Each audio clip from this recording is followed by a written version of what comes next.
श्रीमते रामचंद्राय नमः। ओम नमः परमहंसास्वादितचरणकमलचिन्मकरन्दाय भक्तजनमानसनिवासाय श्रीरामचन्द्राय वागीशायस्य वदने लक्ष्मीर्यस्य च वक्षसि यस्यास्ते हृदये संवित्तं नृसिंहमहं भजे। विश्वसर्गविसर्गादिनवलक्षणलक्षितं श्रीकृष्णाख्यं परं धाम जगद्धाम। ओम नमो गोभ्यः श्रीमतीभ्यः सौरभेभ्येव च नमो ब्रह्मसुताभ्यश्च पवित्राभ्यो नमो नमः। प्रह्लाद नारद पराशर पुंडरीक व्यासाम्बरीश शुक शौनक भीष्मदाल्व्यान् रुक्मांगदार्जुन वसिष्ठ विभीषणादीन् पुण्यानिमान् परम भागवतान् नमामि। वाञ्छाकल्पतरुभ्यश्च कृपा सिन्धुभ्यैव च पतितानां पावनेभ्यो वैष्णवेभ्यो सीतानाथसमारम्भां श्रीरामानन्दार्यमध्यमां अस्मदाचार्यपर्यन्तां वन्दे गुरुपरम्पराम्। भक्त भक्ति भगवंत गुरु चतुर्नाम बकुए इनके पद वंदन किए नाशे विघ्नने। जय जय श्यामा जय जय श्याम जय जय श्री वृंदावन धाम। जय जय श्यामा जय जय श्याम जय जय श्री वृंदावन धाम। जय जय श्यामा जय जय श्री वृंदावन धाम। जय जय श्यामा जय जय श्याम जय जय श्री वृंदावन। जय जय श्यामा जय जय श्याम जय जय श्यामा जय जय श्याम जय जय श्री वृंदावन धाम। जय जय श्री वृंदावन धाम।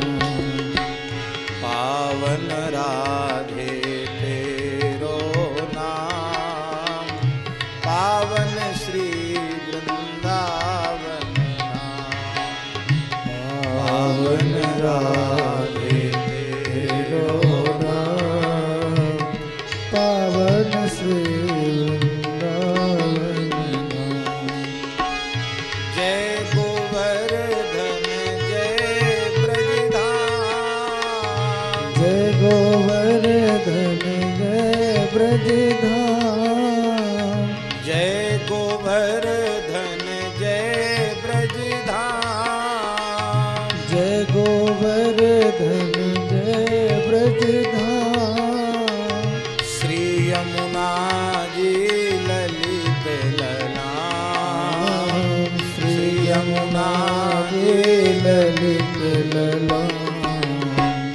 जय गोवर्धन जय ब्रजधाम। मानसी गंगा अति अविराम। जय गोवर्धन जय ब्रजधाम। मानसी गंगा अति अविराम। जय बरसानो जय नंदगाम। जय बरसानो जय नंदगाम। जय बरसानो जय नंदगाम।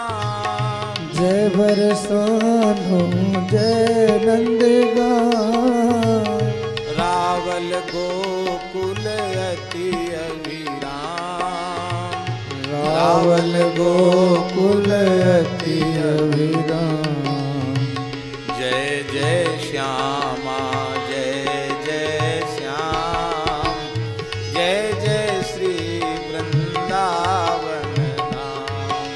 जय जय श्यामा जय जय श्याम, जय जय श्री वृंदावन धाम।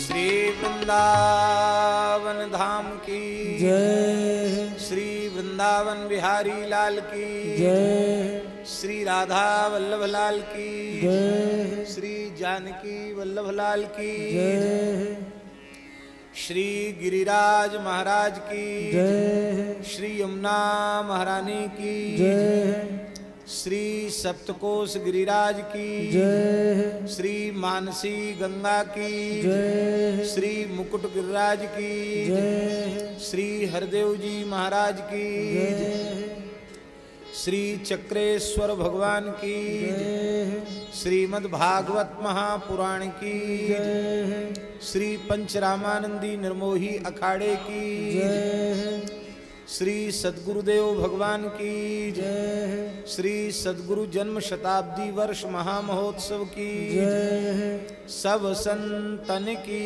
जय, सब भक्तन की जय, सब विप्रन की जय, समस्त ब्रजवासीन की जय, श्री श्री चैतन्य महाप्रभु की जय, श्रीमन् नित्यानंद महाप्रभु की जय, श्री षड्गोस्वामी वृंद की जय, श्री गौर भक्त वृंद की जय, श्री शिक्षाष्टक की जय, जय जय श्री राधेश।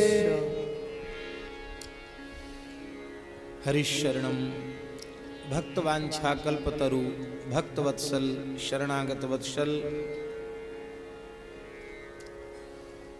श्री जानकी वल्लभ लाल जी की महती कृपा करुणा से उन्हीं के दरबार में श्री हनुमान जी की सन्निधि में, श्री चक्रेश्वर भगवान की सन्निधि में, मानसी गंगा के पश्चिम तट पर अवस्थित श्री पंचरामानंदी निर्मोही अखाड़े के इस दिव्य भव्य सत्संग मंडप में, नवनिर्मित सत्संग मंडप में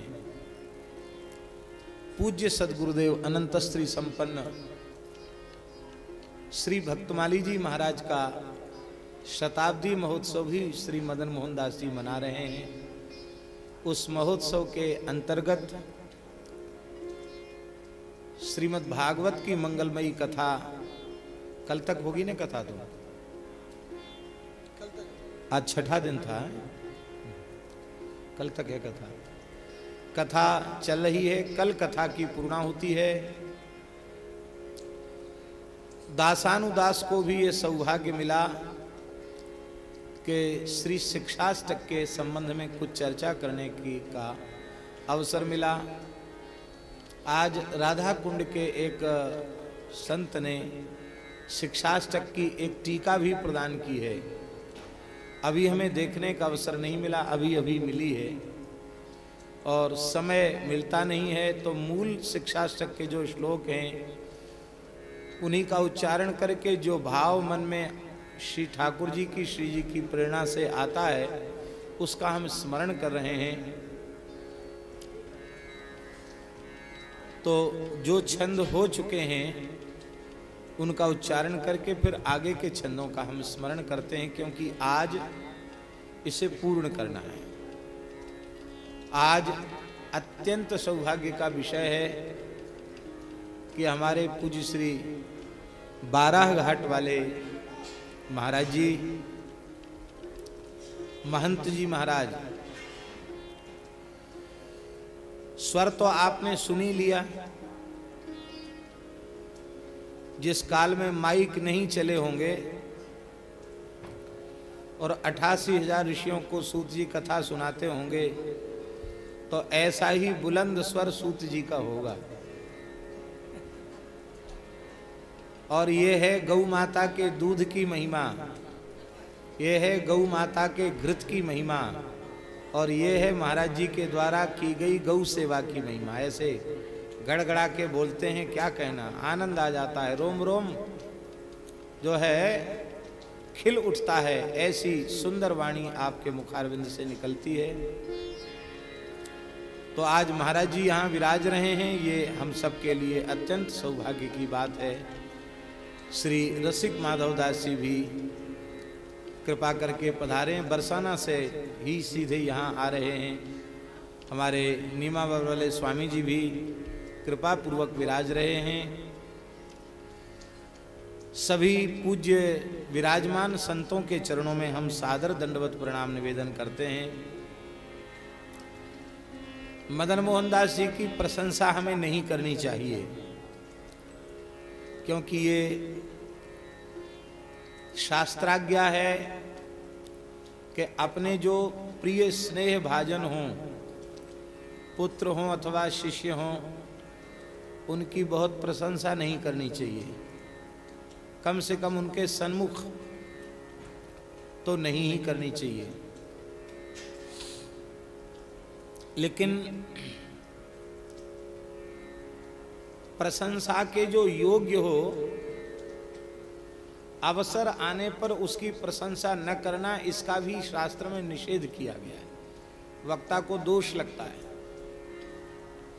तो ये भगवान की बड़ी कृपा है, संतों की, गुरुजनों की बड़ी कृपा है कि मदन मोहन दास जी शरीर से ब्रजवासी बालक हैं और संतोचित जो रहनी है, मर्यादा है, साधु सही वेशभूषा रेख टेक की मर्यादा, वो सब ठाकुर जी श्री जी की कृपा से इनमें विद्यमान है। और बड़े समर्पित भाव से दोनों स्थानों को, धीर समीर निर्मोही अखाड़े के स्वरूप को भी एकदम नवीन स्वरूप आपने दे दिया। जीर्ण शीर्ण प्राचीन स्थान को एकदम चमत्कृत कर दिया। धीर समीर कुंज बिहारिणी बिहारी जी वहां विराज रहे हैं और इस अखाड़े के स्वरूप को भी जब से यहाँ भगवान ने आपकी सेवा स्वीकार की, तब से निरंतर इसमें उन्नति हुई। वस्तुतः साधु साई वृत्ति जिनकी है, साधु जैसा आचरण स्वभाव जिनका है, उनके लिए आज भी श्री ठाकुर जी श्री जी की ओर से कहीं कोई कमी नहीं है। अपने हृदय में सेवा का भाव होना चाहिए। देखो, संग्रह जो है ना, वो दुख का मूल है, ये बात बिल्कुल पक्की है। गृहस्थ के लिए भी और साधु के लिए तो अत्यंत है। गृहस्थ के लिए इसलिए दुख का मूल है कि धन का यदि सदुपयोग नहीं होगा, केवल संग्रह ही संग्रह होगा, तो वह धन सुख से मरने नहीं देगा। उसको हम व्यवस्थित नहीं कर पाए, चिंता मृत्यु के क्षण तक रहेगी।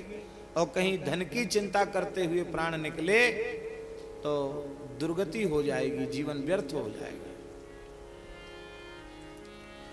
इसलिए गृहस्थ व्यक्ति के लिए भी उत्तम पक्ष यही है कि वह एक सामान्य जितना अंश अपनी संतान को देना उचित है, व्यापार में लगाना उचित है, उसके अतिरिक्त अत्यधिक धन छोड़ के न जाए, उसको कार्य में, सत्कार्य में लगा करके जाए, जिससे आगे की पीढ़ी के लोग प्रमादी न हो। उनको यह लगे कि भाई पिताजी व्यापार छोड़ के गए हैं, जैसी मेहनत उन्होंने किया और कमाया, हम भी करेंगे तो हम भी कमाएंगे। कहीं उनके दिमाग में यह आ गया कि अब हमें करने की जरूरत नहीं, 2-4 पीढ़ी तो ऐसे ही निकल जाएंगी, तो 2-4 पीढ़ी नहीं निकल पाएंगी। उस धन के कारण इतने दोष आ जाएंगे कि कोई कुपुत्र पैदा हो गया, नालायक पैदा हो गया, तो आप भले ही 5 पीढ़ी 7 पीढ़ी की बात करते हैं, वो 1 वर्ष भी नहीं लगने देगा, सब चौपट कर देगा, नष्ट कर देगा। यही बात विरक्त संतों के लिए भी है। शिष्य प्रशिष्यों के लिए बहुत अधिक धन संपत्ति छोड़कर जाते हैं तो प्रायः शिष्य साधुता की लाइन से हट जाते हैं और उनको स्थान दे दो, गौ सेवा करो, साधु सेवा करो, तो तुम्हारा भी गौ के पीछे, संतों के पीछे तुम्हारा भी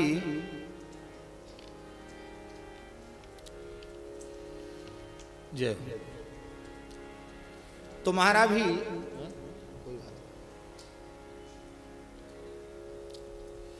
तुम्हारा भी सहज निर्वाह हो जाएगा। तो वे विनम्र रहेंगे, क्योंकि उनके पता है कि गुरुजी का कमाया हुआ इतना नहीं है कि हमको किसी की परवाह नहीं, बैठे बैठे पैसा उड़ावें। वो मार्ग से भटक जाएंगे। तो बहुत उत्तम पक्ष ये है, साधु के पास भी जो धन आवे वो गौ सेवा, संत सेवा, ठाकुर सेवा में और दीन दुखी अतिथि अभ्यागत की सेवा में लगता रहे। ये श्री ठाकुर जी की बड़ी कृपा है। तो ये बहुत अच्छी बात है। बिना मांगे जांचे जो कुछ मदन मोहन दास जी के पास आता है उसको आप ठाकुर सेवा, गौ सेवा, स्थान की सेवा में लगाते हैं। ये बहुत अच्छी बात है, ऐसा ही होना चाहिए। तो भगवान की बड़ी कृपा है। अब हम आगे चरित्र का स्मरण कर रहे हैं। चेतो दर्पण मार्जनम भव महा दावाग्नि निर्वापणम श्रेयः कैरव चंद्रिका वितरणम विद्यावधू जीवनम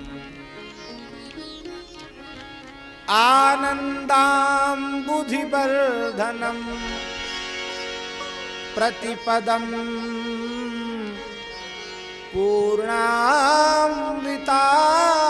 पूर्णामृतास्वादनम सर्वात्मस्नपनम परम विजयते श्री कृष्ण संकीर्तनम।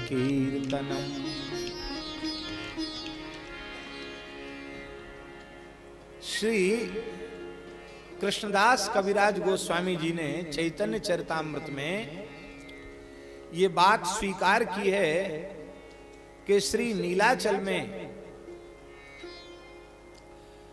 महाप्रभु जी गंभीरा लीला के प्रसंग में अत्यंत भावाविष्ट होते हैं और श्री स्वरूप दामोदर और श्री राय रामानंद जी निरंतर उनकी काया की छाया के समान निकट में रह करके श्री गीत गोविंद, श्री कृष्ण करणामृत आदि रसमय छंदों को पढ़ करके, भागवत के अत्यंत रसमय श्लोकों को पढ़ करके महाप्रभु जी के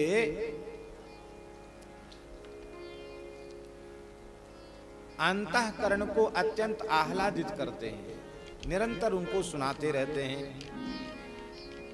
इसलिए लिखा है रात्रि दिने रसगीत श्लोक आस्वादने, रात दिन रस गीतों के श्लोकों का आस्वादन करते रहते। कभी कभी महाप्रभु जी को हर्ष, शोक, रोष, दैन्य, उद्वेग, आरती, उत्कंठा, संतोष आदि अनेक भाव प्रेम के आपके भीतर जागृत होते। एक दिन महाप्रभु जी ने अत्यंत भावावेश की दशा में श्री राय रामानंद जी को और श्री स्वरूप दामोदर जी को सावधान करते हुए कहा, हर से प्रभु कहे सुनु स्वरूप राम राय, नाम संकीर्तन कलौ परम उपाय। तो उस भाव विह्वलता की दशा में ये श्री शिक्षाष्टक का प्राकट्य हुआ है। प्रथम छंद में जीवों के कल्याण का सर्वोपरि साधन श्री कृष्ण नाम संकीर्तन है। गिरधर गोपाल शास्त्री जी इधर आगे आ जाएं, यहां जगह है। श्री कृष्ण नाम संकीर्तन जीवों के कल्याण का सर्वोपरि साधन है। केवल स्मृति बनी रहे इसलिए संक्षिप्त में भाव कह रहे हैं। ये श्री कृष्ण नाम संकीर्तन जीवों के कल्याण का सर्वोत्कृष्ट साधन है।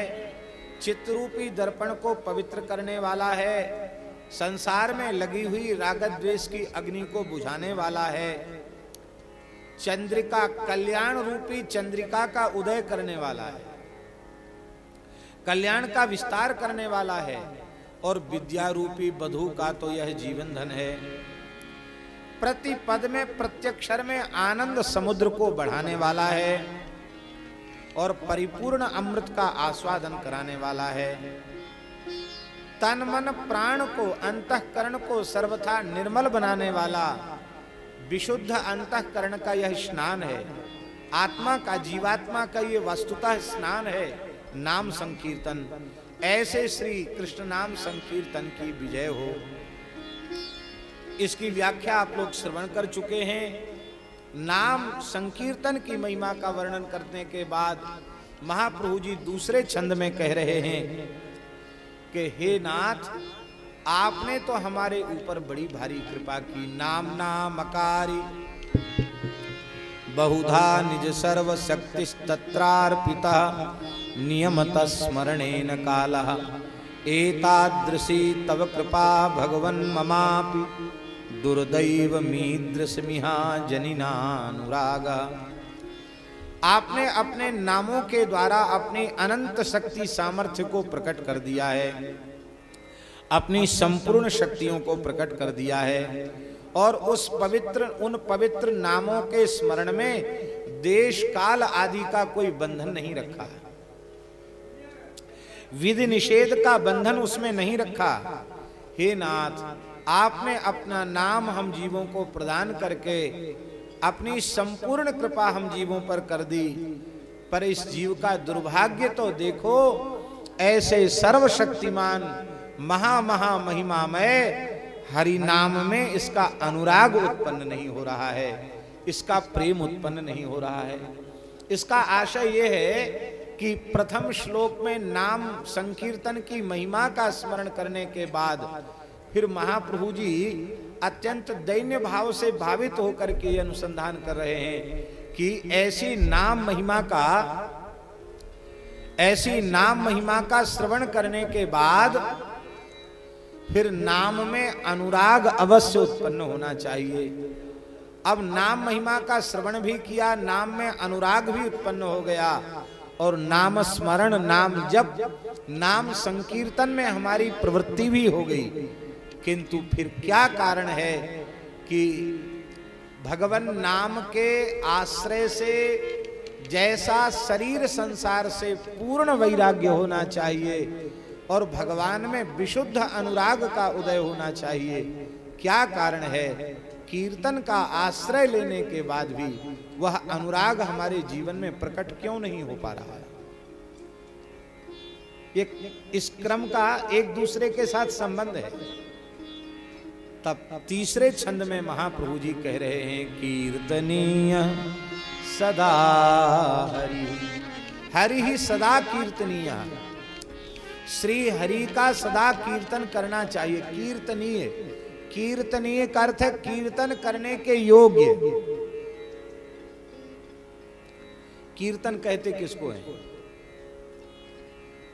कीर्तन शब्द का अर्थ क्या है? कोश के अनुसार कीर्तन शब्द का अर्थ है उच्चैर भाषा तु कीर्तनम।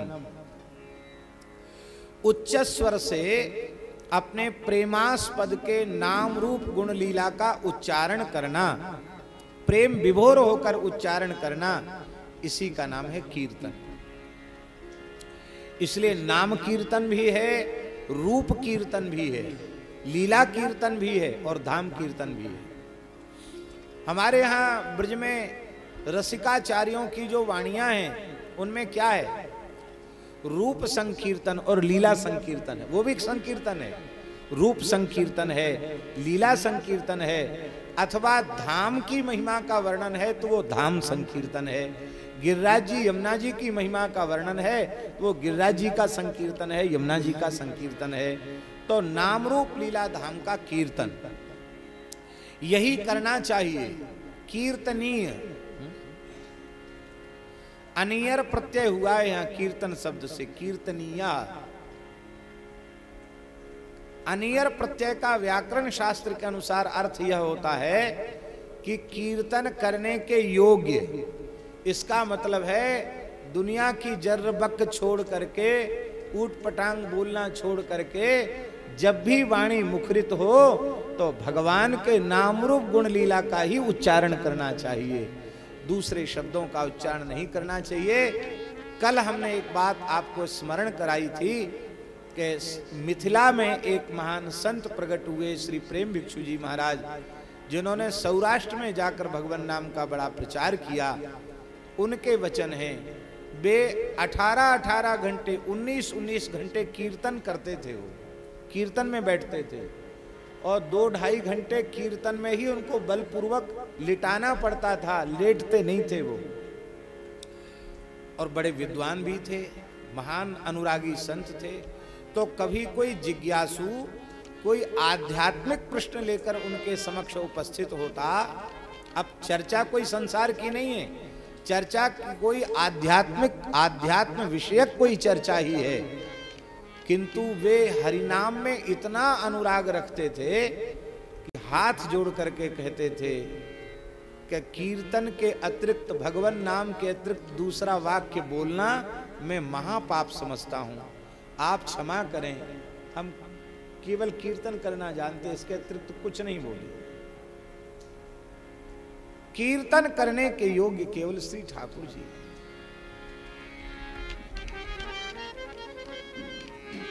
हरि सदा कीर्तनीय हैं, वे सदा सर्वदा कीर्तनीय हरि वैष्णव के द्वारा। किस प्रकार के वैष्णव के द्वारा कीर्तनीय हैं? तो कीर्तन करने वाले में ये लक्षण होने चाहिए। इन लक्षणों से संपन्न होकर यदि वह कीर्तन करेगा तो निश्चित भगवान नाम का उच्चारण करते ही उसका हृदय भराएगा, उसका कंठ भराएगा, शरीर रोमांचित हो जाएगा और शरीर संसार की सुध बुध भूल जाएगी। और ऐसे प्रेम का उदय होगा जैसा गोपियों के हृदय में हुआ, जित देखो तित श्याममयी है। जिधर दृष्टि जाएगी उधर श्याम सुंदर दिखाई पड़ेंगे। ऐसे प्रेम का उदय हो जाएगा। तो हम निवेदन यह कर रहे थे कि हम नाम की महिमा सुनकर, नाम महिमा सुनकर के नाम जप में, नाम संकीर्तन में प्रवृत्त तो हो जाते हैं, लेकिन जिस लाभ की अनुभूति हमें होनी चाहिए सद्या, उस लाभ की अनुभूति हमें नहीं हो पाती। यद्यपि प्रसंगवश धोखे से अभाव पूर्वक ही एक हरि नाम उच्चरित हो गया वाणी से, वह भी व्यर्थ होने वाला नहीं, वो व्यर्थ जाने वाला नहीं है। हरिनाम कभी व्यर्थ जाने वाला नहीं है, लेकिन जो लाभ हमें मिलना चाहिए वो लाभ नहीं मिलता। नाम उच्चारण मात्र से रसरूपा प्रेम लक्षणा भक्ति का उदय होना चाहिए। यदि वो नहीं हो रहा है तो निश्चित जिस मर्यादा से, जिस पद्धति से हमें नामरूप लीला का कीर्तन करना चाहिए, उस मर्यादा से हम नामरूप लीला का कीर्तन नहीं कर पा रहे हैं। रसरूपा भक्ति का स्वरूप क्या है? श्री प्रियादास जी के शब्दों में, भक्ति रस रूपा को स्वरूप यह छवि सार। भक्ति रस रूपा को स्वरूप यह छवि सार। चारु हरि नाम लेत असुवन जरी है। चारु हरि नाम लेत असुवन जरी है। चारु हरि नाम लेत असुवन जरी है। चारु हरि नाम लेत असुवन जरी है। नाम का उच्चारण करते ही नेत्रों से प्रेमाश्रुधार बहने लग जाए।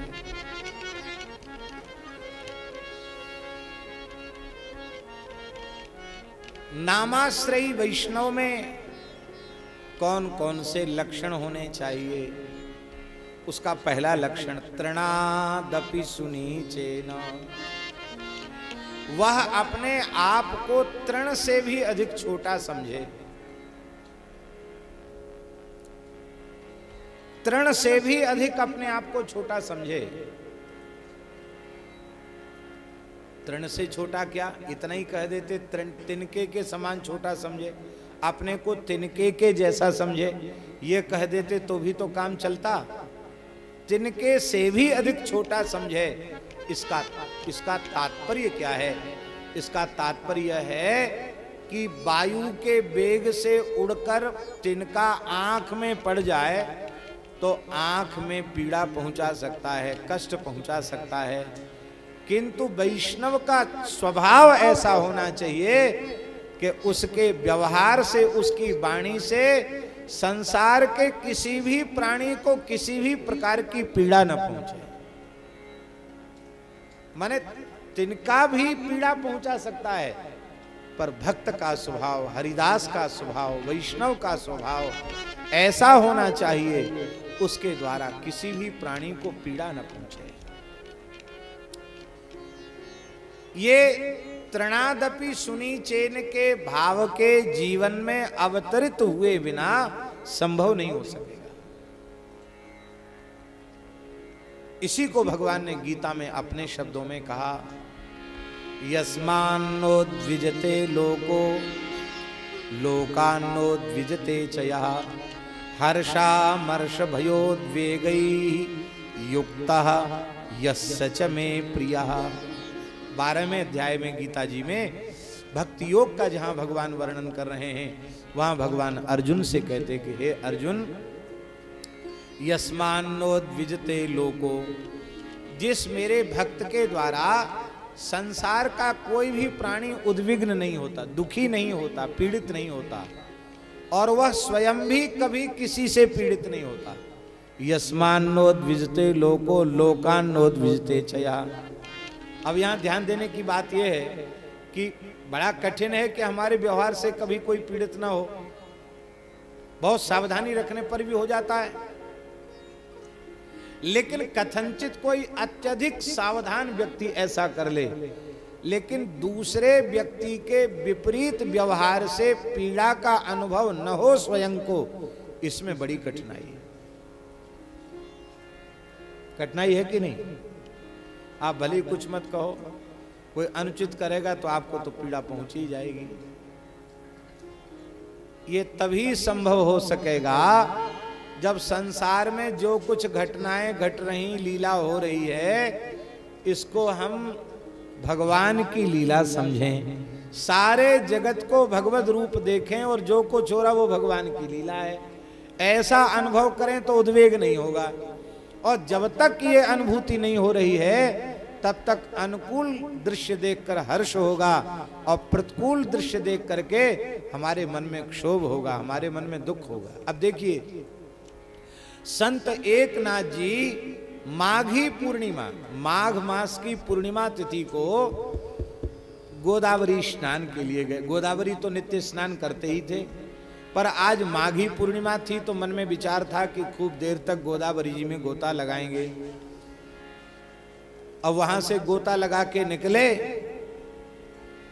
और एक म्लेच्छ ने उनको क्रोध दिलाने के लिए उनके मस्तक पर थूक दिया।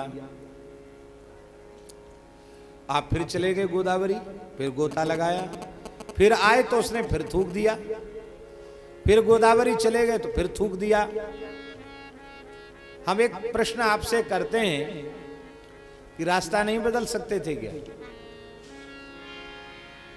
अरे जहां वो छत पर बैठकर थूक रहा था, कुल्ला कर रहा था, वहां से न निकलते, पीछे से निकल जाते, रास्ता बदल देते। लेकिन उन्होंने रास्ता नहीं बदला, उसी मार्ग से निकलते रहे। और उस दुष्ट ने एक बार दो बार नहीं 108 बार कुल्ला किया, और आप धैर्य पूर्वक वहीं से फिर कुल्ला हो जाता, फिर चले जाते गोदावरी। 108वीं बार जब गोता लगाकर आए तो वह थर थर कांप गया। सवेरे से शाम हो गया महाराज कुल्ला करते करते उसको। पहले तो थूकता था, थूक खत्म हो गया तो कुल्ला करने लग गया। आकर के चरणों में पड़कर रोने लग गया कि प्रभु क्षमा कर दो, आप महान क्षमाशील हैं। मैं सवेरे से इसी प्रयत्न में था कि आपको रुष्ट करूं, पर आप तो निश्चित, आपको लोग शांति ब्रह्म कहते हैं तो आप वही हैं। आपने कहा भैया तू काहे को रो रहे हैं, तुम क्यों रो रहे हो? आज तुम्हारे अनुग्रह से हमें श्री गोदावरी जी में 108 बार गोता लगाने का अवसर मिला।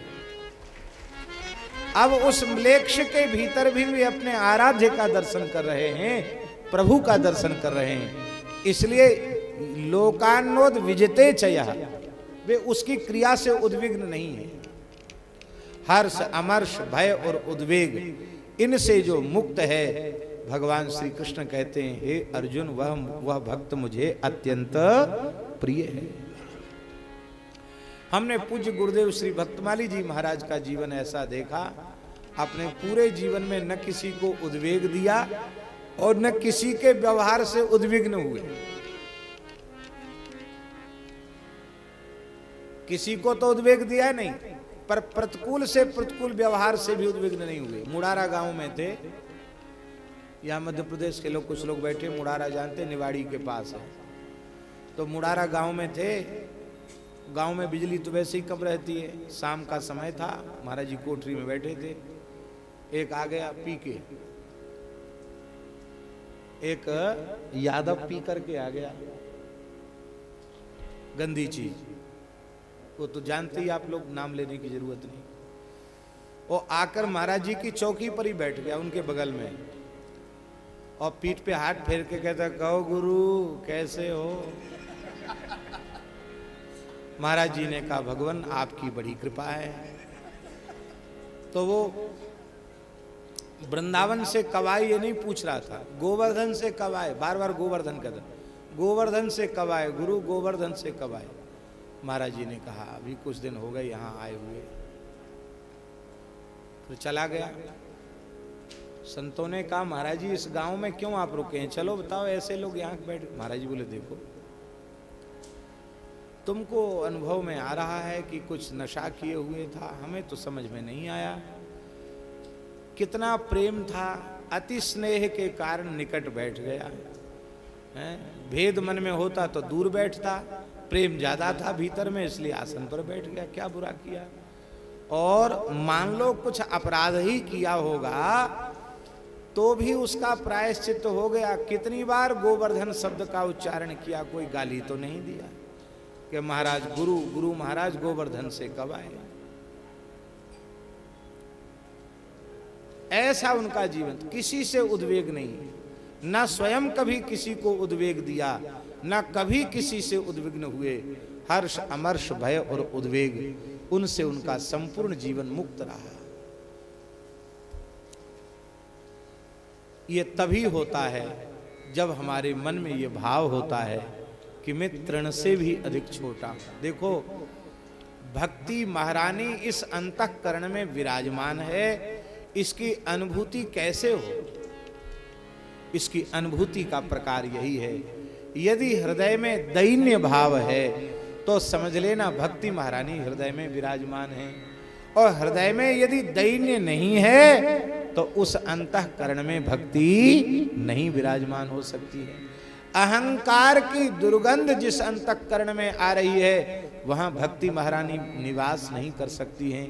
भक्ति महारानी तो दैन्य के सिंहासन पर ही विराजमान होती हैं। और एक विशेष बात प्रियादास जी के भाव की, वे कहते हैं सर्वांग सुसंपन्ना भक्ति, सांगोपांग भक्ति,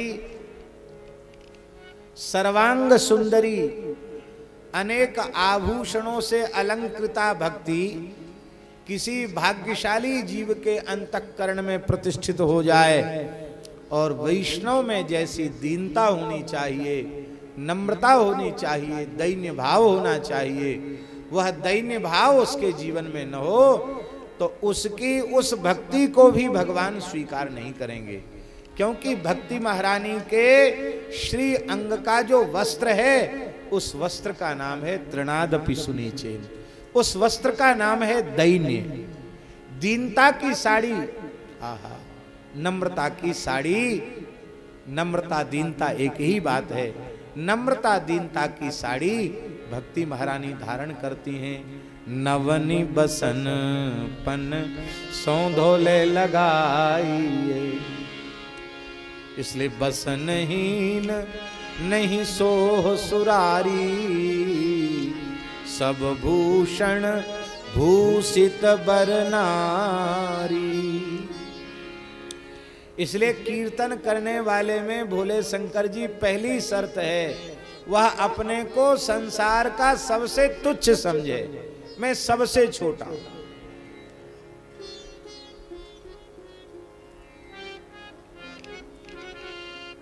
और ये भाव हमारे जितने पूर्वाचार्य हैं उन सभी में ये भाव है। रसिकाचार्यों की वाणी उठाकर देखिए कैसा उनके अंतःकरण में भाव, कैसा अपूर्व दैन्य भाव उनके अंतःकरण में। गोस्वामी तुलसीदास जी महाराज साक्षात महर्षि वाल्मीकि के अवतार हैं। नाभाजी कह रहे हैं कलि कुटिल जीव निस्तार हित वाल्मीकि तुलसी भयो। महर्षि वाल्मीकि तुलसीदास जी के रूप में प्रकट हुए। और गोस्वामी जी की दीनता कैसी है, गोस्वामी जी की नम्रता कैसी है, उनका तृणादपि सुनीचेन भाव कैसा है। वे कह रहे हैं बंचक भगत कहाय राम के, बंचक भगत कहाय राम के, किंकर कंचन को काम के, किंकर कंचन को काम के। इन महु प्रथम रेख जग मोरी, इन महु प्रथम रेख जग मोरी, दींग धर्म ध्वज धंधक दोरी, दींग धर्म ध्वज धंधक दोरी। जो अपने अवगुण सब कही हो, जो अपने अवगुण सब कही, बाढ़े कथा पार नहीं लही हो, हम बाढ़े कथा पार नहीं लही हो। ताते में अति अलप बखाने, ताते में अति अलप बखाने, थोरे में समूझिए सयाने, थोरे में समझिए सयाने। हम भक्त नहीं हैं, हम तो वंचक भक्त हैं। वंचक माने ठग हैं, भक्त के नाम पर ठग हैं। हम रामदास कृष्णदास नहीं बन पाए, हम तो कंचन और कामनी के वंचक भगत कहाए राम के, किंकर कंचन कोह काम के। काम क्रोध के किंकर हैं, भगवान के सेवक नहीं बन पाए। ऐसे लोगों की लिस्ट तैयार करनी हो तो तुलसीदास जी कहते पहला नाम हमारा लिख लेना, इनमहु प्रथम रेख जगमोरी। मैं अपने अवगुणों को कहूंगा तो कथा बढ़ जाएगी, राम कथा तो शुरू ही नहीं हो पाएगी। इसलिए समझदार लोगों के लिए हमने इशारा कर दिया, हम ऐसे हैं। फिर इस अपूर्व ग्रंथ को आपने कैसे लिखा? हमारा कुछ नहीं है।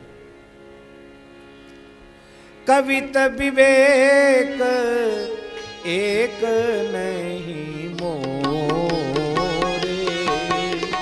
हाँ कवित विवेक एक नहीं मोरे, सत्य कहूँ लिखी कागज को रे, सत्य कहूँ लिखी कागज को रे। कुछ नहीं, ताल स्वर लय छंद किसी का ज्ञान नहीं है। अब कोरे कागज पर हमसे साइन करवा लो, हस्ताक्षर करवा लो, आपको जो लिखना हो सो लिख लो। अरे ठीक है, आपका ये दैन्य है, पर इतने विशाल ग्रंथ को ही नहीं, आपने 12 ग्रंथावली की रचना की, कैसे कर दी? बोले शंभु प्रसाद सुमति ही हुलसी, रामचरित मानस कवि तुलसी। भोले बाबा ने जो बोला वो हम लिखता चला गया। ये है उनका दैन्य। सूरदास जी साक्षात उद्धव जी के अवतार हैं, लेकिन मौसम कौन कुटिल खल कामी, जहि तन दियो ताहि बिसरायो, ऐसो नरक हरा। मौसम कौन कुटिल खल कामी, कहां तक कहें? नाभाजी साक्षात ब्रह्मा जी के अंशावतार हैं। वत्सहरण लीला में भगवान का भक्तों के साथ वियोग कराया था, उसी का प्रायश्चित करने के लिए भक्तों की माला बनाकर प्रिया प्रीतम के कंठ में धारण कराने के लिए ब्रह्मा जी ही एक अंश से नाभाजी के रूप में प्रकट हुए। और उनमें दैन्य कितना है? वे कहते हैं बातन ही हो पतित पावन। हे प्रभु, बातों बातों में आप पतित पावन बन गए। मोते काम परे जानहुगे, बिन रण सूर कहावन। मेरे जैसे पतित से पाला पड़े और फिर आप मेरे जैसे पतित को पावन बनावें, तब तो आपकी पतित पावनता सत्य प्रमाणित होगी। आप तो बिना युद्ध के ही सूरवीर का खिताब जीतना चाहते हैं।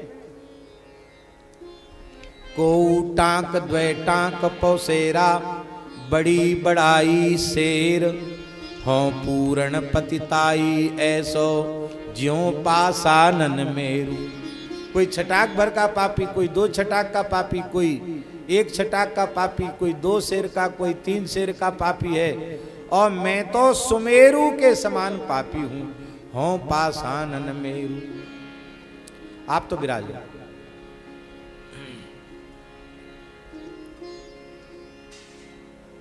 मैं तो सुमेरु के समान पापी हूं। बोले कोई बात नहीं, आप इतना क्यों निराश हो रहे हैं? बोले चिंता मत करो। वाह, बड़ी सुंदर बात। वे कहते हैं कल सतयुग त्रेता द्वापर हुके, पतितन को गति आपी, उन्हें हमें बहुत अंतर है, हम कलयुग के पापी।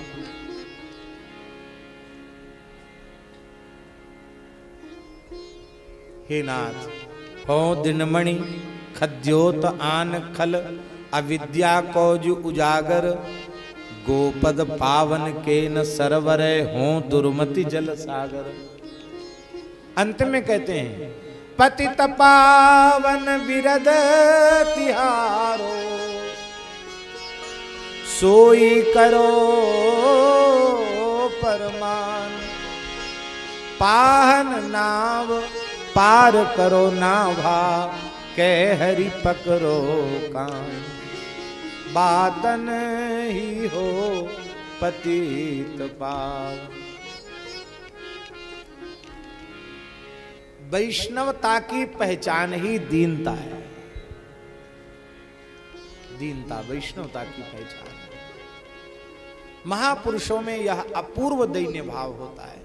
इसलिए महाराज जी हमारे आचार्यों ने ठाकुर जी से प्रार्थना की है कि हमें दैन्य भाव प्रदान करें। कथम तद दैन्य मापनुयाम, हे भगवान जिस दैन्य से आप रीझते हैं वह दैन्य हमारे भीतर कैसे आवे।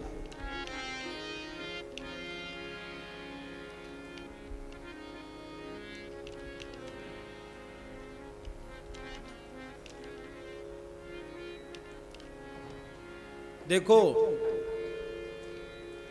चाहे जितना लंबा चौड़ा प्रवचन कर लो और चाहे जितनी गंभीर व्याख्या कर लो, खूब घोट करके संपूर्ण वेदांत को पी जाओ, ब्रह्म सूत्र, उपनिषद और गीता सब भाष्य पढ़ लो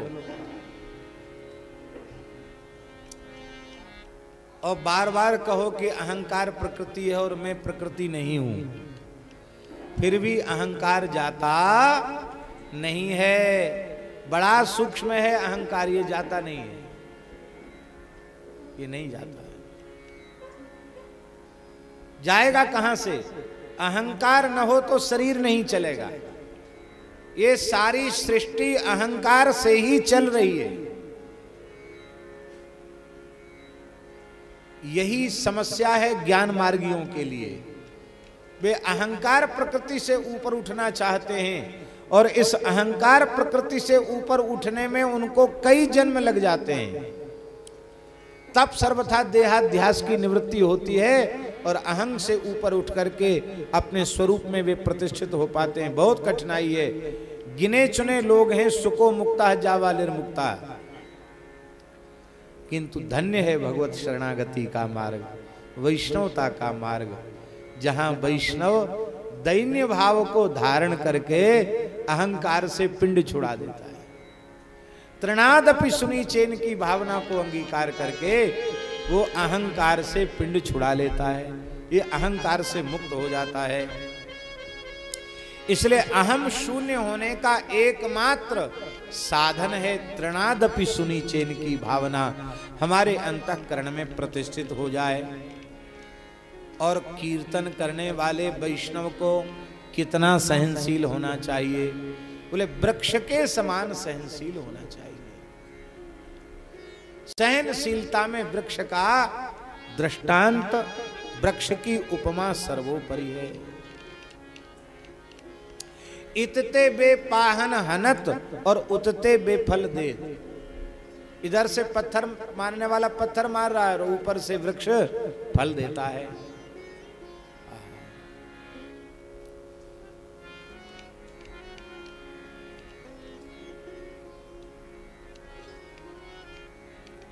जगाई मधाई के उद्धार की प्रार्थना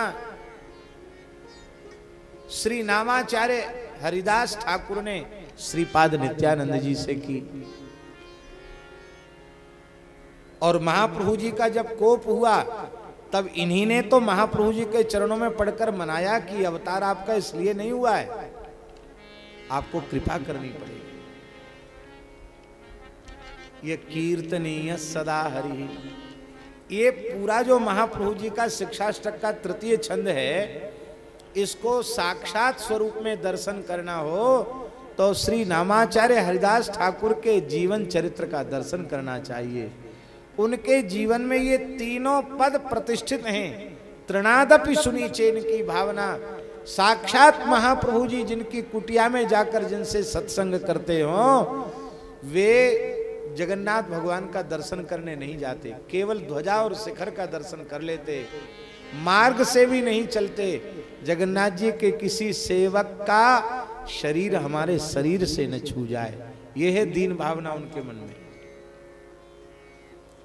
वृक्ष से अधिक सहनशील दुष्ट यवनों ने वस्त्र हटाकर शरीर से और नंगी पीठ पर कोड़े बरसाए। राजमार्ग रक्त रंजित हो गया, लोहू लुहान हो गया, लेकिन एक बार भी अपने मन में अशुभ संकल्प उत्पन्न नहीं हुआ। और वे बार बार यही कहते रहे, मोही लाखन कोड़े मारो। मामा जी की रचना, मोहि लाखन कोड़े मारो, पर हरि का नाम उचारो। आपका मन करे लाखों कोड़े मारो, लेकिन एक बार हरि वो, एक बार भगवान के नाम का प्रेम से उच्चारण करो। बस इतना आप अनुग्रह हमारे ऊपर कर दो। ऐसी सहनशीलता के बिना कीर्तन नहीं होगा। वृक्ष से अधिक सहनशील, और अमानिना मान देना, स्वयं अमानी हो और सबको मान देने का अभ्यास हो। जो स्वयं अमानी होगा वही दूसरों को मान देगा, और स्वयं अमानी नहीं है तो उसका तो कभी पेट भरने वाला है नहीं। चाहे जितना आदर सम्मान कर दो, उसको लगेगा अरे हम तो इससे भी अधिक के लायक थे, ये तो हमारे साथ बहुत कम हुआ, इससे भी ज्यादा होना चाहिए। अब देखो, दक्ष प्रजापति देव सभा में प्रविष्ट हुए। देवर्षि, राजर्षि, ब्रह्मर्षि, पितृर्षि और संपूर्ण देवता, अग्नियां, मनु, ब्रह्मा जी, शंकर जी, सब उस सभा में विराज रहे थे। और दक्ष प्रजापति ने प्रवेश किया तो उनके पद का आदर करने के लिए सब उठ के खड़े हो गए। ब्रह्मा जी इसलिए खड़े नहीं हुए कि ब्रह्मा जी पिताजी हैं, पुत्र के आने पर पिता खड़े हों, ठीक नहीं। और फिर पद में भी ब्रह्मा जी बड़े हैं, परमेष्ठी पद पर विराजमान है। शंकर जी तो आंख मूंद के राम राम कर रहे थे, उन्हें पता ही नहीं था कौन आया कौन गया, वे उठ के खड़े नहीं हुए। तो अब देखो, सम्मान की भूख इतनी थी उसके भीतर, मान लेने की, पूजा लेने की, कि इतने लोगों के खड़े होने से दक्ष की भूख शांत नहीं हुई। एक अकेले शंकर जी बैठे रह गए तो वो आग बबूला हो गया और गाली गलौज की भाषा पढ़ने लग गया। क्या क्या नहीं शंकर जी को कह दिया, श्राप तक दे दिया शंकर जी को। इसलिए भैया, जो स्वयं सम्मान चाहेगा वो कभी किसी को सम्मान ठीक से दे नहीं पाएगा। आप सम्मान चाहना छोड़ दो तो आपका अपमान कभी नहीं होगा। महाराज जी कहते थे कि मान की वृत्ति त्याग दो तो दुनिया में कभी कोई उसका अपमान कर ही नहीं सकता है। भाई अपमान होगा तब जब हम अपना मान चाहते हैं, तब अपमान होगा। महाराज जी की बरसाने में कथा हुई गौरवन में बाबा। तो वो एक माई है, गार्गी माई, उसने कथा कराई। एक चौतरी पर महाराज जी का तखत डाल दिया, वहीं कथा हुई। माइक भी शायद दूसरे एक दो दिन बाद माइक लगा, बहुत सामान्य व्यवस्था। हम भी उस कथा में रहे। तो एक महापुरुष ने कहा कि महाराज जी ने अपनी गरिमा का ध्यान नहीं रखा, पहले से कह देते तो हम लोग बढ़िया व्यवस्था कर लेते, पंडाल बन जाता, बढ़िया सुंदर कथा हो जाती।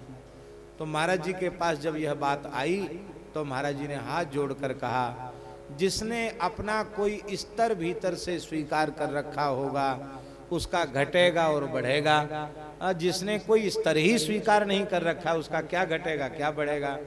हमारे लिए तो सबसे सौभाग्य की बात यह है कि श्री गहुरवन किशोरी जी का निकुंज है, और इस निकुंज में बैठ करके हमें श्री कृष्ण कथा कहने का अवसर मिल रहा है। इससे बड़ा सौभाग्य और हमारा क्या हो सकता है। ये सबको मान दे और स्वयं अमानी हो, इस प्रकार के लक्षणों से युक्त होकर जब कीर्तन करेगा तो कीर्तन करते ही उसके हृदय में प्रेम का समुद्र हिलोरे लेने लग जाएगा।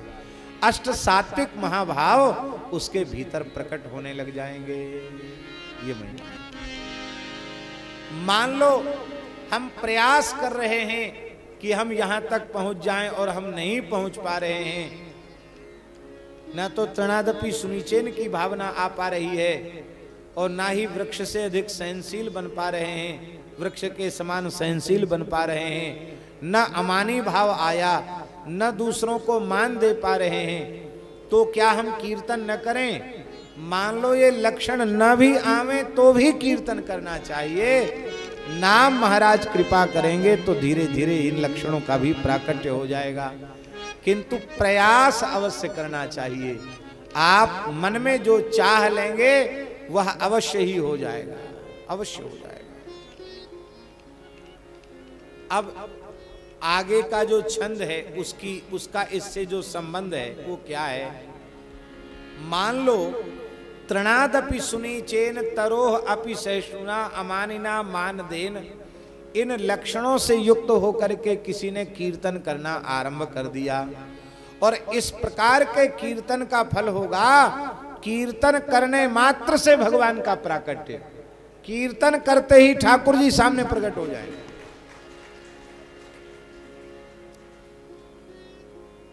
कीर्तन करते ही भगवान सामने प्रकट हो जाएंगे। और जब भगवान प्रकट हो जाएंगे, उनका प्रत्यक्ष दर्शन होने लग जाएगा, तो ठाकुर जी कहेंगे हमारा दर्शन तो अमोघ है, व्यर्थ नहीं जाता है। तुम्हें हमारा दर्शन हुआ है, हम तुम्हारे प्रेमानुराग से संकीर्तन से बड़े प्रसन्न हैं और अतिशय प्रसन्न हैं।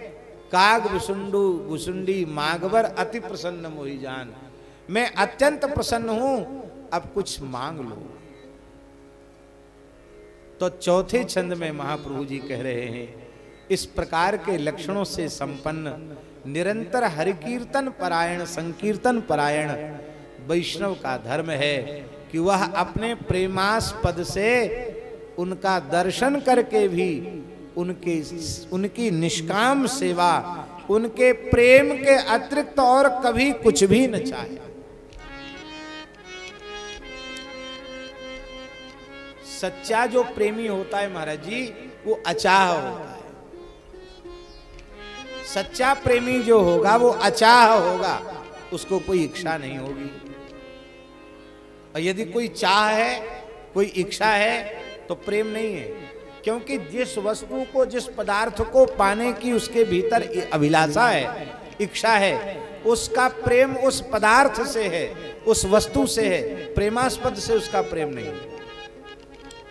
प्रेमी भला चाहेगा क्यों? चाहने वाले प्रेमी नहीं होते और प्रेमी कभी चाहते नहीं हैं। गोस्वामी जी के शब्दों में, जिनको कबहू न चाहिए कछु, तुम सन सहज सने,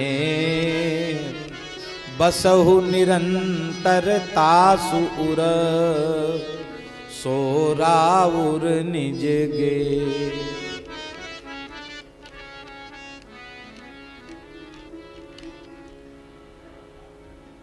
जिनको कबहू न चाहिए कछु, जिनको कभी कुछ नहीं चाहिए, उन्हीं भाग्यशाली वैष्णवों का तुम सन सहज स्नेह। जिन्हें चाहिए उनका स्नेह कहां? कैसी निष्कामता कृष्ण संकीर्तन करने वाले वैष्णव में होनी चाहिए। न धनम न जनम न सुंदरी, कवितांबा जगदीश कामय। न धनम न जनम न सुंदरी, कवितांबा जगदीश कामय। मम जन्मनि जन्मनीश्वरे,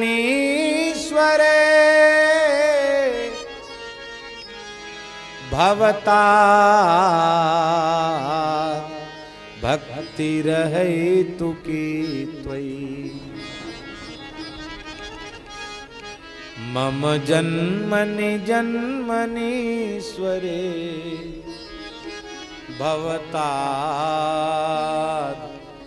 भक्ति रहे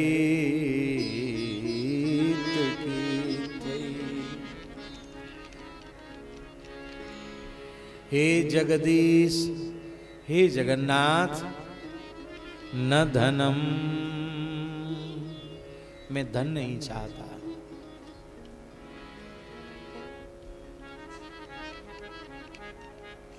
ये सामान्य बात नहीं है।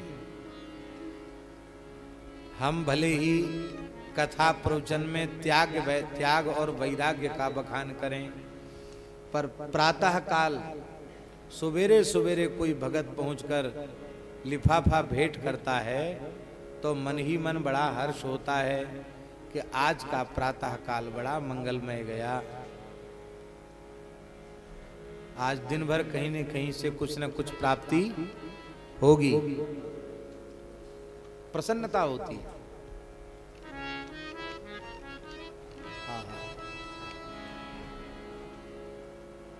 संसार की लौकिक पारलौकिक किसी भी प्रकार की कोई वस्तु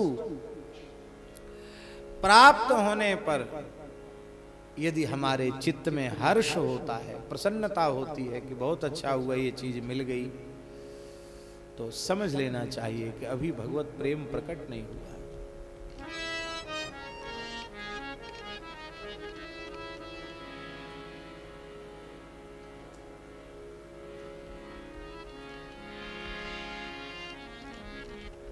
खूब तीव्र ज्ञान और वैराग्य का निरूपण करने वाले लोग,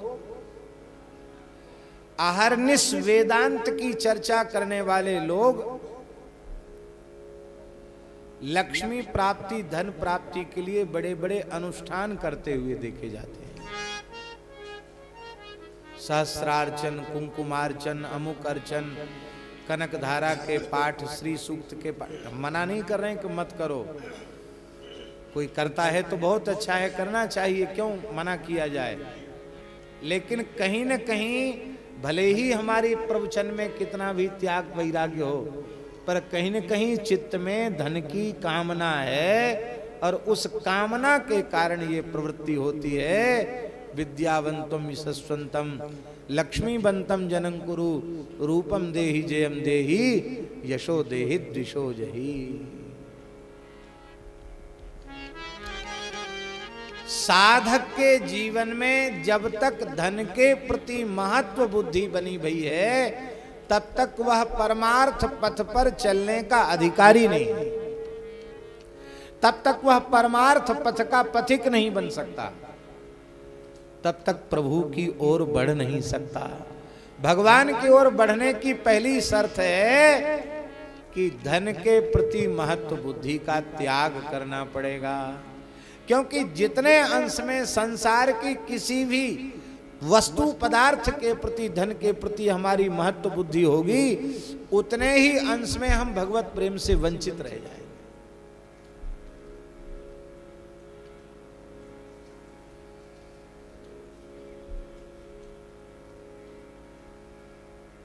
मलुकदास जी की तो एक साखी बड़ी विचित्र है।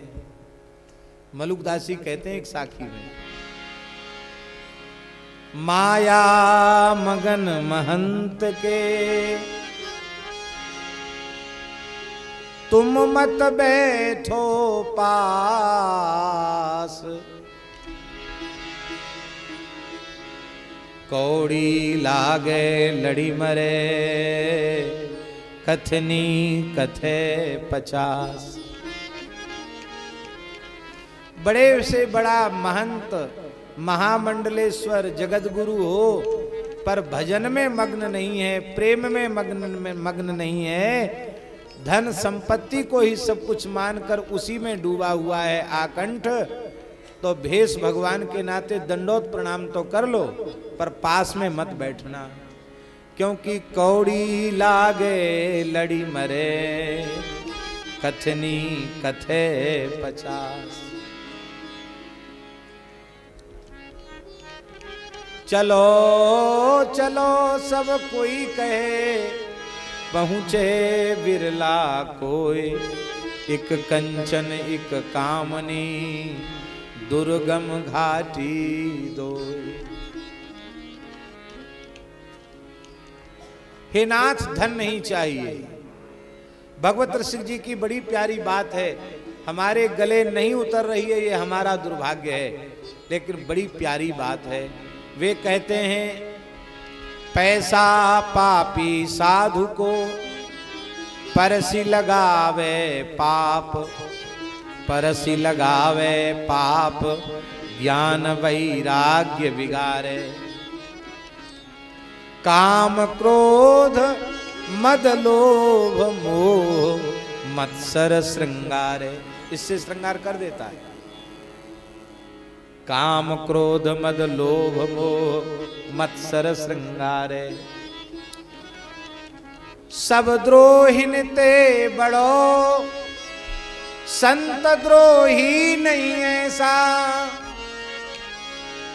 सब द्रोहिन ते बड़ो संत द्रोही नहीं ऐसा, भगवत रसिक अनन्य भूल जन पर सो पैसा, भगवत रसिक अनन्य भूल जन पर सो पैसा।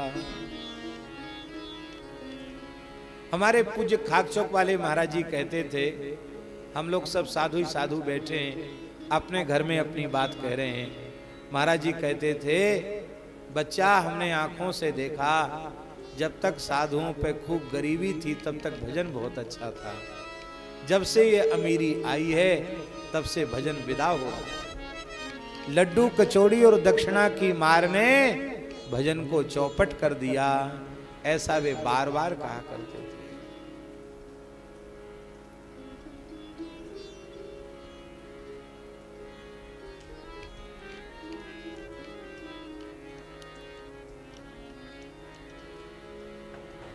धन के प्रति देखिए, फिर हम स्पष्ट करें, धन बुरा नहीं है, धन बुरा नहीं है, धन प्राप्ति की कामना बुरी है।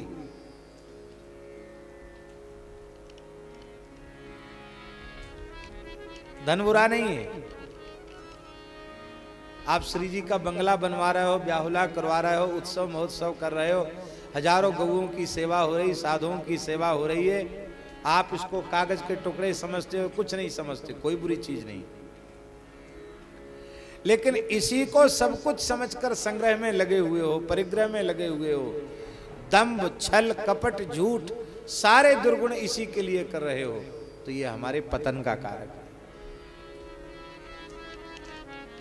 संपत्ति सब रघुपति के आही, ये धन हमारा नहीं, ये ठाकुर जी का है, ठाकुर जी की सेवा के लिए है। ऐसा भाव होवे तो पतन कारक नहीं है। लेकिन धन की कामना, धन की अभिलाषा वो जीव को नीचे गिरा देने वाली। इसलिए कभी धन की इच्छा नहीं करनी। क्यों? क्योंकि हमारो धन राधा श्री राधा, श्री राधा हमारो धन राधा श्री राधा, श्री राधा हमारो धन राधा राधा राधा राधा राधा, हमारो धन राधा राधा राधा राधा राधा, परम धन राधा श्री राधा, श्री राधा परम धन राधा श्री राधा, श्री राधा हमारो धन राधा श्री राधा, श्री राधा हमारो धन राधा श्री राधा, श्री राधा प्राण धन राधा राधा राधा राधा राधा, प्राण धन राधा राधा राधा राधा राधा, हमारो धन राधा श्री राधा, श्री राधा हमारो धन राधा श्री राधा, श्री राधा न धनम न जनम न सुंदरी कवितांबा जगदीश कामय। बहुत ध्यान से सुने, जन नहीं चाहता, धन और जन, धन और जन, धन नहीं चाहता और जन नहीं चाहता। देखो एक बात बता, में धन और जन का बड़ा संयोग है। जन शब्द का अर्थ है प्रतिष्ठा, लोक प्रसिद्धि, लोक मान्यता, ये जन है।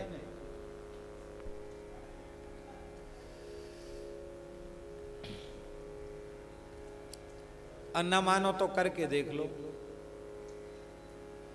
आप किसी अत्यंत एकांत जंगल में, निर्जन जंगल में, किसी अत्यंत गहन गुफा में छिपकर विराज जाएं,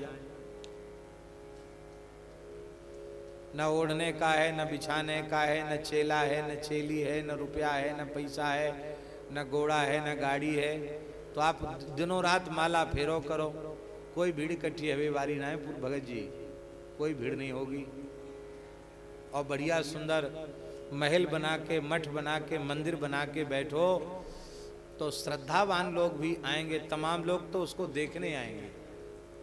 ए क्या बगीचा बनाया है, ए क्या मंदिर बनाया है, ए क्या मूर्ति विराजमान की है।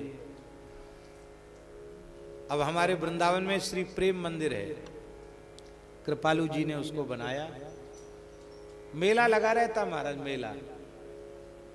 ठाकुर जी तो वहां विराज रहे हैं, बहुत अच्छी बात है, पर वो जो मेला है ना, वो धन का ही मेला है।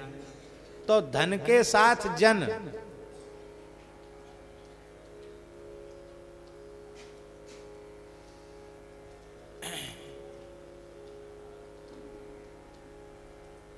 हम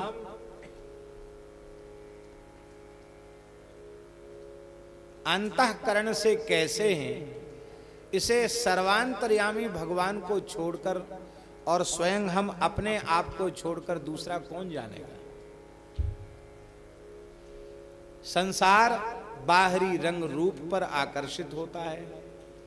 टीवी में कुछ कथा आ गई, अखबार में, टीवी में छप गए, तो लोग कहते महाराज जी हमने आपको टीवी में देखा था।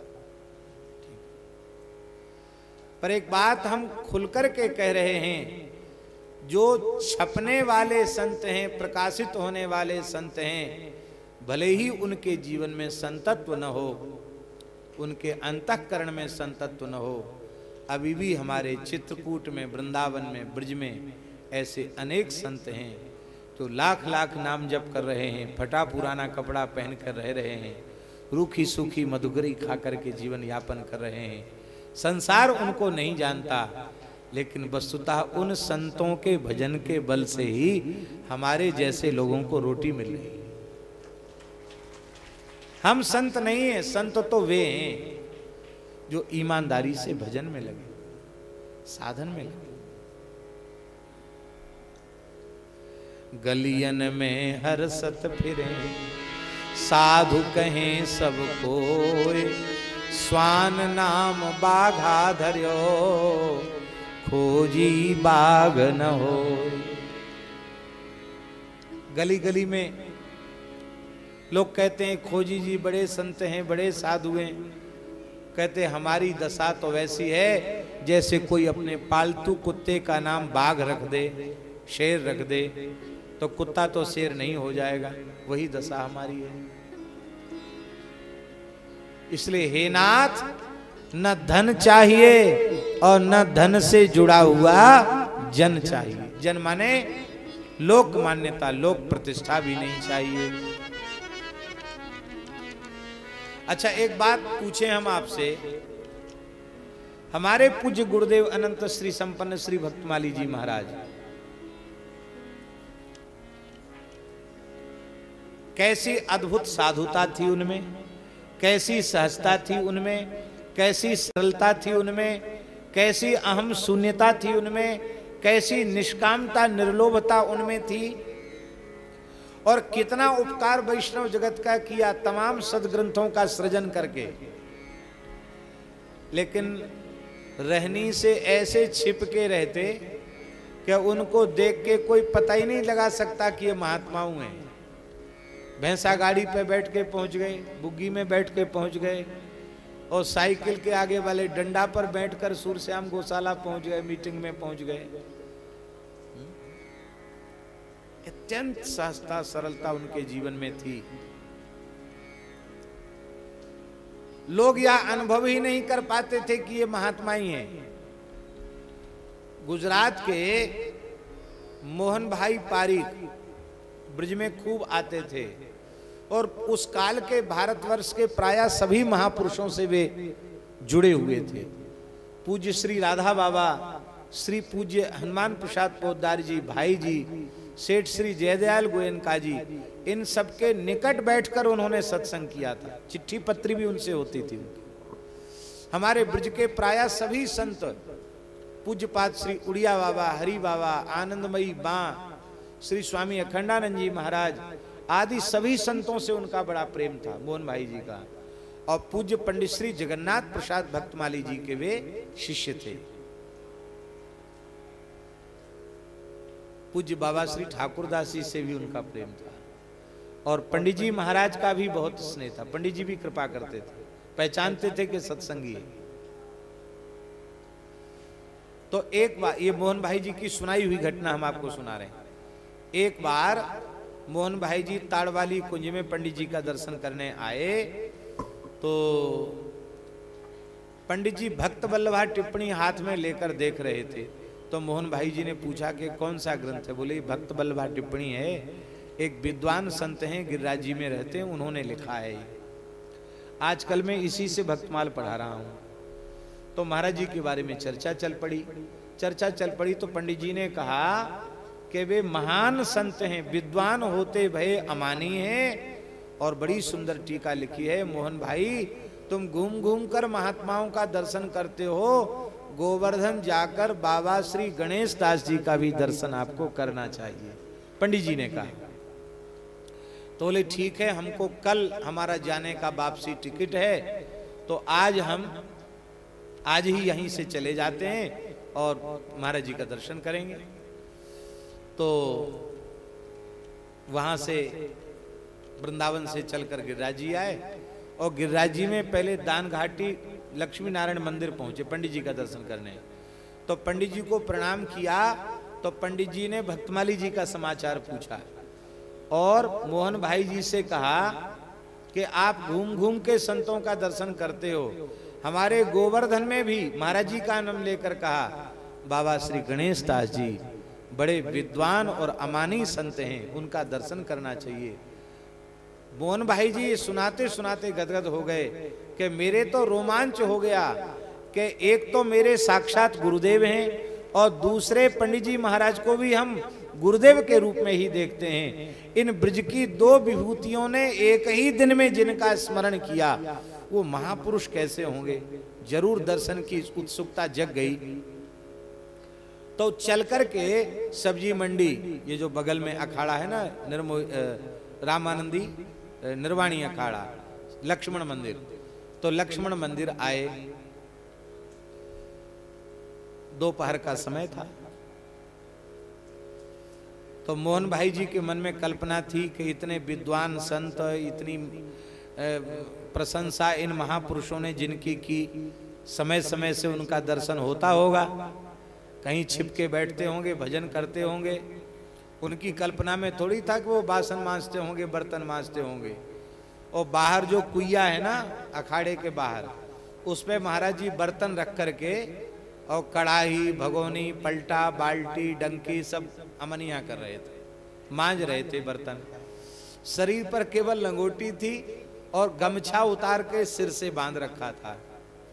उन्होंने सोचा ऐसे ही कोई इस आश्रम का साधु है। बोले बाबा हम महाराज जी का नाम लेकर कहा कि उनका दर्शन करना चाहते हैं। तो महाराज जी बोले आप विराजिए, अभी आते हैं। तो उनको ले गए और लक्ष्मण मंदिर में जो जगमोहन है वहीं चौपर्त कंबल बिछा करके और बिठा दिया और स्वयं बर्तन धो करके भंडार घर में बर्तन रख करके वो सिर से साफी उतारी, कमर में लपेट ली और उनको भगत जी को तो बिठा रखा कंबल पे, स्वयं ऐसे ही फर्श पर बैठकर हाथ जोड़कर कहते हैं इस दास को ही गणेश दास कहते हैं, कहिए क्या आज्ञा है। अब तो मोहन भाई जी बोले कि हम तो ऐसे लगा कि क्या हो रहा है, ऐसे महात्मा इतने सरल हो सकते हैं। तुरंत आसन से उतरे, प्रणाम किया, दंडवत किया और बोले उस दिन के बाद महाराज जी अनेक महापुरुष जो हमारे हृदय में निरंतर जिनका हम स्मरण करते हैं, उसी कोटि में पूज्य महाराज जी हमारे हृदय में सदा के लिए विराजमान हुए। तो हमने पूछा, सत्संग हुआ, पर बोले हमने पूछा कि महाराज जी आपके स्थान के साधु तो सो रहे हैं खा पी करके, और आप बर्तन मांज रहे हैं, सो हमारी बात समझ में नहीं आई। आप तो स्थान प्रधान हैं, तो आपको खुद बर्तन मांजने पड़ते हैं। तो महाराज जी ने कहा कि ये संत भगवान हैं, ये प्रसाद पा लेते हैं, यही इनकी सबसे बड़ी सेवा है? इसलिए आराध्य हैं ठाकुर जी, और ठाकुर जी के आराध्य हैं संत। इसलिए संतों को आज्ञा नहीं दी जा सकती, उनका मन आवे, कुछ इच्छा हो कैंकरे करने की तो कर लें, और न इच्छा हो तो न करें। इस दास का सौभाग्य है कि हमें सेवा का अवसर मिल रहा है। ये प्रतिष्ठा से दूर रहे, धन की आसक्ति से दूर रहे और प्रतिष्ठा से दूर रहे।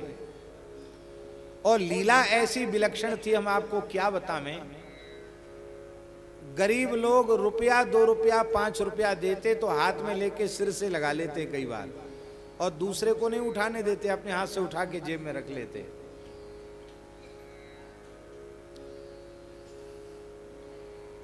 और वो 5 दिन 7 दिन 8 दिन तक वृंदावन रुकते, उनको धर्मशालाओं में रुकाते और उनका किराया महाराज जी भरते।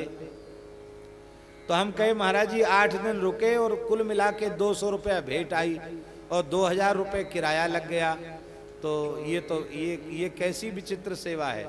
महाराज जी कहते बेचारे गरीब लोग हैं, उनको 2 तरफ का किराया जुटाकर वृंदावन आना भी भारी पड़ता है।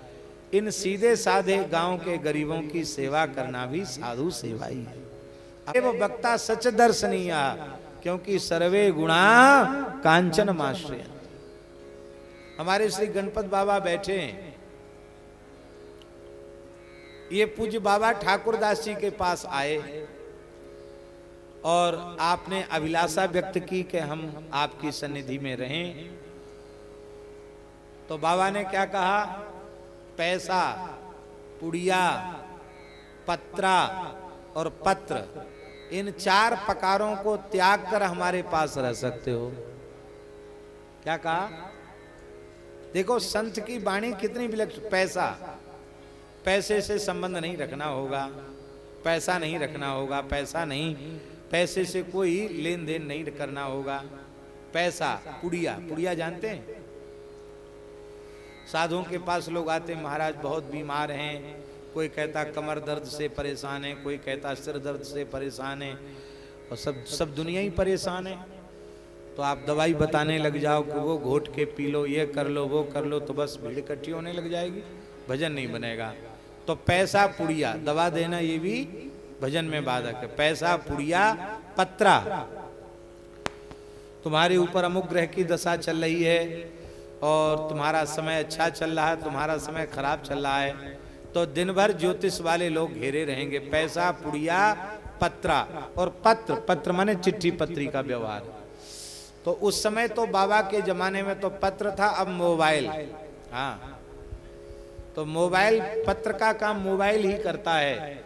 वस्तुतः इन 4 प्रकारों से दूर रहोगे तो ही रह सकते हो। मानो एक संदेश दिया, किसी महत्पुरुष का सेवन करना चाहते हो तो बहिर्मुख करने वाली 4 चीजों को त्याग दो, फिर पूरा लाभ उन महापुरुषों का मिलेगा।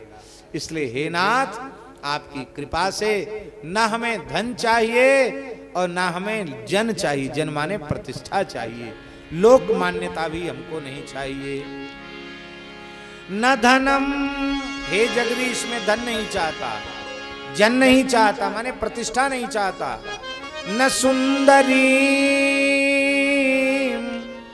कवितांबा जगदीश कामये। हे नाथ, सुंदरी कविता भी नहीं चाहता,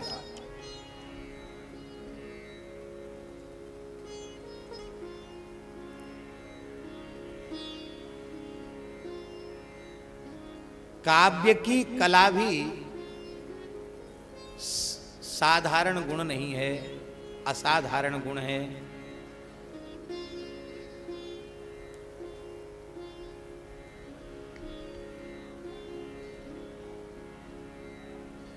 रस छंद अलंकार से युक्त कविता, सुंदर कविता, कवित्व शक्ति हमारे भीतर आ जाए। हे नाथ यह भी मैं नहीं चाहता।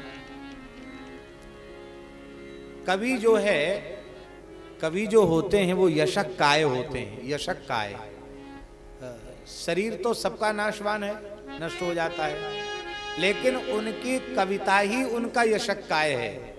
और जब तक उनकी काव्य की धारा धरती पर बहती है तब तक उन कवियों का यशक काय समाज में प्रतिष्ठित रहता है, सुरक्षित रहता है। जैसे गोस्वामी श्री तुलसीदास जी, श्री सूरदास जी, परमानंद दास जी, कुम्भन दास जी आदि, ये सब महापुरुष जब तक इनकी पदावलियां, जब तक इनके काव्य धरती पर विराजमान हैं तब तक इनका यशक काय सुरक्षित है। ये भगवान के काव्य हैं, इसलिए ये कभी नष्ट होने वाले नहीं हैं, सतत रहने वाले हैं। पर एक बात हम निवेदन करें, जिन महापुरुषों का हमने नाम लिया है, इन्होंने कोई यश प्रतिष्ठा की कामना से कोई कविता नहीं की। इन्होंने तो सहज ही अपने प्राण प्यारे के